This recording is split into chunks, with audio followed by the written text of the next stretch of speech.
अस्सलामुअलैकुम, खुशामदीद। अस्सलाम वालेकुम, क्या हाल है? उम्मीद है खैरियत से होंगे। प्रेशर के बहुत सारे टॉपिक्स हमने कवर किए थे। डेफिनेशन था, फिर एटमॉस्फेरिक प्रेशर था, फिर एक न्यूमेरिकल था, फिर इसके अलावा हमने एटमॉस्फेयर की वजह से वेदर में क्या चेंजिंग आता है वो सब का आपको थंबनेल स्क्रीनशॉट में वो स्क्रीन में दिख रहा होगा थंबनेल।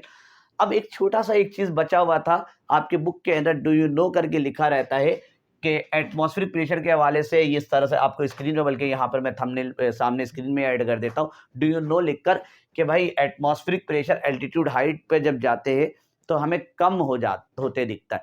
जैसे कि ये सी लेवल है, ये है सी लेवल। तो यहाँ पर ग्रेविटी ज़्यादा होगी। नॉर्मल अगर आप लोगों ने फिजिक्स वगैरह में जैसे जैसे हम ऊपर जाते हैं तो जी की वैल्यू हमारे पास कम होती रहती है, मतलब ज़मीन हमें अपनी तरफ अट्रैक्ट कर रहा हो तो 9.8 मीटर पर सेकंड से नहीं करता है। तो वैसे ही गैस के मॉलिक्यूल जैसे अगर यहाँ पर है तो यहाँ पर गैस के मॉलिक्यूल ज़्यादा करीब करीब मौजूद होते हैं। ये हमारे पास ग्रेविटी ज़्यादा है तो यहाँ पे गैस के मॉलिक्यूल ज़्यादा है। अब जैसे जैसे जो गैस के मॉलिक्यूल दूर जाते तो ग्रेविटी उतना ज़्यादा उसको अट्रैक्ट नहीं कर रहा हो, तो गैस के मॉलिक्यूल दूर दूर होते हैं। और इसके कंपैरिजन हालांकि जगह ज़्यादा है लेकिन यहाँ पर मास कम है। यहाँ पर जगह थोड़ा सा, लेकिन मैंने बहुत सारे डॉटेड को ऐड कर दिया। तो ये सारा कारनामा होता है ग्रेविटी की वजह से कि जैसे जैसे आप ऊपर जा रहे होते हो तो ग्रेविटी कम होता है, गैस के मॉलिक्यूल को अपनी तरफ इतना अट्रैक्ट नहीं करता है, जिसकी वजह से ये लिखा हुआ the air pressure decrease as altitude increase. ये रहा एल्टीट्यूड इंक्रीज हुआ, इसी को बोलते हैं हाइट को आप बोलते हैं। जैसे जैसे हाइट बढ़ते जा रहा है, हाइट बढ़ रहा है और हमारे पास जो एयर का प्रेशर है वो डिक्रीज हो रहा है। अब एक उसका उल्टा भी होता है, अगर हम नीचे की तरफ कुछ ज्यादा नीचे चल जाए, अच्छा जैसे जैसे ऊपर जाते हैं तो सांस लेने वगैरह में प्रॉब्लम होना स्टार्ट हो जाता है क्योंकि ऊपर इतना ज्यादा ऑक्सीजन होता नहीं।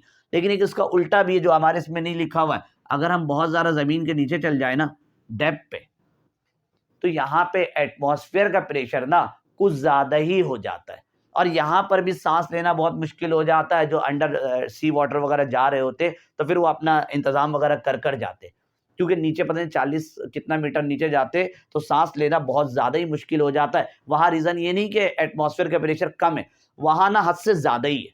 इसके कंपैरिजन कहा जाता है कि अगर ये जमीन वाला है तो यहाँ पर 1 एटीएम हम लेते हैं, ठीक है, सी लेवल पे। ये सी लेवल है, 1 एटीएम है, पूरा हमने पीछे ड्राइव किया था 760 टॉर, ठीक है, 760 टॉर है। बताया जाता है नीचे पता कितना 30 40 50 कितना नीचे जाते, तो इसके कंपैरिजन 5 गुना बढ़ जाता है। यानी कि यहाँ 1 एटीएम है तो यहाँ पर हो जाता है 5 एटीएम। तो यहाँ पर भी सांस लेना आपके लिए बहुत मुश्किल काम हो जाता है। तो बेहतर आपका यही होता है, सी लेवल होता है। तो यही आपके बुक के अंदर कारण लिखा हुआ है। तो बुक के अंदर ये लिखा हुआ आपको मिलेगा कि gases particle of air are pull down due to gravity. के गैसेस के पार्टिकल को जब जमीन अपनी तरफ अट्रैक्ट कर लेता, पुल डाउन खींच लेता है, जिसकी वजह से जमीन की तरफ ये हमारा ज़्यादा, जाहिर सी बात है कि मॉलिक्यूल करीब करीब आ गए, यहाँ दूर दूर है तो यहाँ मास कम है। मास कम होगा तो डेंसिटी कम होगा, यहाँ पे मास ज़्यादा है उसके कंपैरिजन तो डेंसिटी ज़्यादा होता है, तो मोर डेंसर नियर अर्थ सरफेस। इसके अलावा आगे वाले में ही लिखा हुआ है कि भाई atmospheric depth is biggest at sea level and decrease at higher altitude. तो हायर, ये यहाँ पर आपका सी लेवल में जो हमारे पास डेप्थ वगैरह होता है ज़्यादा होता है, गैस के मॉलिक्यूल यहाँ पर आ सकते हैं और यहाँ पर हम जाते हैं तो आपको कम मिलता है। तो एक छोटा-सा आपको डू यू नो करके होता है, बाज़ औक़ात जगह इसको छुड़वा दिया जाता है। तो मैंने बोला जब आपको पूरा टॉपिक पढ़ा रहा हूँ, तो इस एक टॉपिक को भी क्यों छोड़ूँ, आपको इस एक के बारे में भी इन्फॉर्मेशन दे दिया जाए ताकि आपको नो हाउ हो जाए।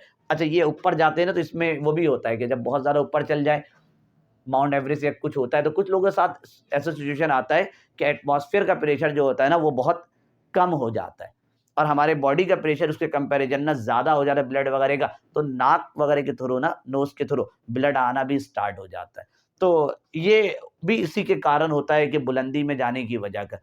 और कोई चीज़ें मुझे तो नहीं लगती बतानी चाहिए, अगर सिचुएशन के हिसाब से कभी कुछ लगेगा तो इस चैप्टर के अंदर, इस प्लेलिस्ट के अंदर मैं ऐड कर दूँगा। तो मिलते हैं अगली वीडियो में, Boyle's law, Charles law, Avogadro law, general gas equation, इस तरह के टॉपिक्स में आपके साथ।